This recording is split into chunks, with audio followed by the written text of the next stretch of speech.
Hello guys, welcome to another video on my YouTube channel life of a student nurse.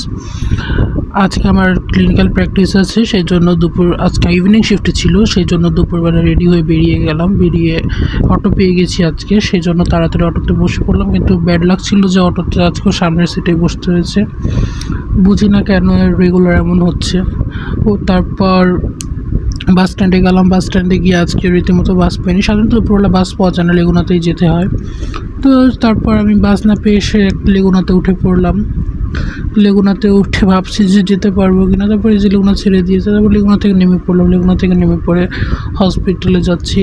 সেই হসপিটালে যেতে যেতে একজন ভাইয়ের সাথে দেখা হয়ে গেছিলো, তার সাথে কথা বলে হাঁটছিলাম। হাঁটতে হাঁটতে হসপিটালের মধ্যে ঢুকে পড়লাম।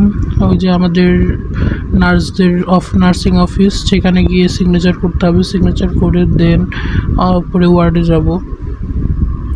সেখান থেকে সিগনেচার খাতাটা নিয়ে নিলাম। সিগনেচার খাতাটা নিয়ে সিগনেচার করতে গিয়ে দেখলাম যে আমার কলমে কালি নেই। তারপর একটা ফ্রেন্ডের কাছ থেকে কলম নিয়ে সেটা দিয়ে তাড়াতাড়ি করে সিগনেচার করলাম। লেখা সত্যি খুবই বাজে হয়েছে। সিগনেচারটা করে হাঁটতে হাঁটতে ওয়ার্ডের দিকে চলে গেলাম। আজকে আমার সিসিইউতে ডিউটি, সেজন্য সিসিইউতে চলে গেলাম।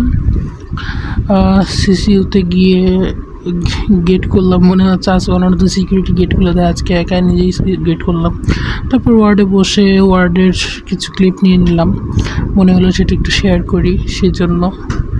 আর ওয়ার্ডে আজকে তেমন পেশেন্ট ছিল না, 3 জন মাত্র পেশেন্ট ছিল। এরপর ডিউটি শেষ। তোমরা তো দেখতেই পেয়েছো আগে কেমন দেখা যাচ্ছিলো, আর এখন দেখো কেমন ভূতের মতো দেখা যাচ্ছে। তো কিছু করার নেই। সারাদিন ডিউটি করার পর 6 ঘন্টার ডিউটি করার পর আমাদের আসলে চেহারা এমনই হয়ে যায়, চেঞ্জ হয়ে যায়। আমরা তো অনেক সময় এটাই ভাবি যে আমাদের আমরা সাধারণত এটা সবসময় চেঞ্জ বলি যে চেহারা দেখে বোঝা যায় যে সে ডিউটি করেছে কি করেনি। এরপর মানিকগঞ্জে এসে পড়লাম, বাসে করে এসেছি। তারপর সেখান থেকে আবার ব্রিজের কিছু ক্লিপ নিয়ে নিয়েছিলাম। তারপরে যে রিক্সায় উঠে পড়েছি, রিক্সা উঠে এখন বাসায় যাচ্ছি। আমি বাসায় যাই আর তোমরা আমার ভিডিও এনজয় করো। Thank you so much for watching.